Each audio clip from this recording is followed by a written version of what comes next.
এখানে মসজিদে নামাজের পর এরা বাইরেতেছে। নাসিরুল্লাহ সাহেব পাটোয়ারি সাহেব ওইখানটা বাড়িতে আছে, তার সাথে সবাই বাইরেছে। সবাই বাইরিয়া তারে ধাক্কাইয়া নিয়ে যাইতেছে এবং আরও মুসল্লিরা যারা আছে তারা ধাক্কাতে কী করতেছে, এরকম ওইখানটা বাইরনের সময় ওই গ্লাসটার মধ্যে ধাক্কা খাইয়া গ্লাসটারে ভেঙে গেল। তখন আর কেউ দেখলো না গ্লাসটা যে ভাঙছে।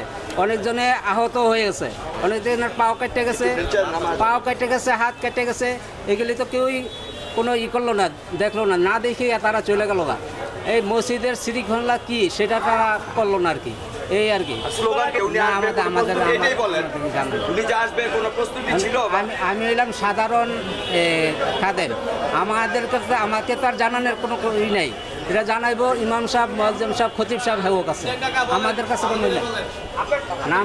নামাজের আগে, খুতবার আগে 6 মিনিট সে ই করছে, এই বক্তব্য দিচ্ছে। আমি একজন এই মসজিদের নিয়মিত মুসল্লি, আমি অরাজনৈতিক লোক, কিন্তু আমরা মসজিদে ডিসিপ্লিন ব্রেক হোক এটা আমরা কখনো চাই না। এটা ইমাম সাহেব খতিব সাহেব অত্যন্ত যোগ্য লোক, ওনার বক্তব্য কথাবার্তা আমার পছন্দ, আমরা কেউ অসন্তুষ্ট না। কিন্তু এই যে পোলাপান যেভাবে বাইরে সেটা নিয়ম মতো বাইরে অনেকে মসজিদে আস্তে আস্তে হাঁটতে হইব, আস্তে কথা বলতে হইব, মসজিদের নিয়ম নীতি শৃঙ্খলা বোধ আছে, এটা ভেঙে ফেলাইছিল। বাইরে যে অনেক কষ্ট হয়েছে।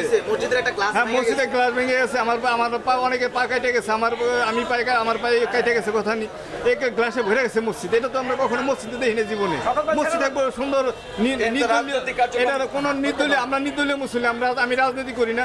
আমরা মসজিদে শান্তি চাই, শৃঙ্খলা ভালোবাসা চাই, আমরা মসজিদে এই অশান্তি চাই না কোনোদিন।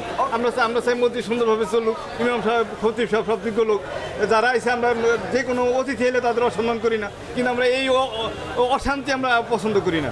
এই যে একটা অশান্তি হলো, মসজিদে ভেঙে গেল, মসজিদে সুন্নাত নামাজ পড়তে পারি না, আমরা সুন্নাত নামাজ পড়া একবারে মসজিদে সিনেমা হল মধ্যমিলা হল থেকে বাইরে হতেছি, এরকমের অবস্থা। মসজিদে সুন্নাত নামাজের পরিবেশ ছিল না, একেবারে ভেঙে গেছে মসজিদ। আমি ছিলাম, ওখানে ধাক্কা দেখি, এখানে বাইরের বিশৃঙ্খলা করার জন্য কিছু লোক ঢুকছে আর কি। ঢুকার কারণে ধাক্কা দিচ্ছে, তো ওনার তো ডিসিপ্লিনের অভাব ছিল। ওনার কাছে সাধারণ মানুষ এখানে আসছে, ওনার জনপ্রিয় একটা লোক, ভালো মানে বিরোধীদের কথা বলে, মির্জা আব্বাস সাহেবের বিরুদ্ধে কথা বলছিল, নির্বাচন করছিল, তার কারণে অনেক লোকে আসছে, ইয়াং জেনারেশন তাকে খুব ভালোবাসে। ওইখানে অনেক লোক ছিল, আমি ছিলাম, আমি ওইখানে ছিলাম। এখানে ধাক্কা দেখি হওয়ার পর একটা লোক পড়ে গেছে, জাপটা খায়া গ্লাসটা ভেঙে গেছে আর কি। এখানে রক্ত একজন লোকের পা কাটছে। অবশ্যই মসজিদের আদব খিলাফ হয়েছে, ওরা ভিতরে স্লোগান দিছে, ওনারা নারায় তাকবীর আল্লাহু আকবার স্লোগান দিছে, এটা ঠিক আছে, কিন্তু তারা কিছু রাজনৈতিক স্লোগান দিছে, তাদের এরা ঘরোয়াভাবে রাজনীতি করা, যার ঘরোয়াভাবে করা উচিত। অবশ্যই মসজিদে সবাই ইবাদত করতে আসে, আল্লাহর ঘরে এনে স্লোগান, এটা বলছে ডাইরেক্ট একশো কথা বলছে, ডাইরেক্ট একশো কথাটা বলছে আল্লাহর ঘরে স্লোগান দিছে।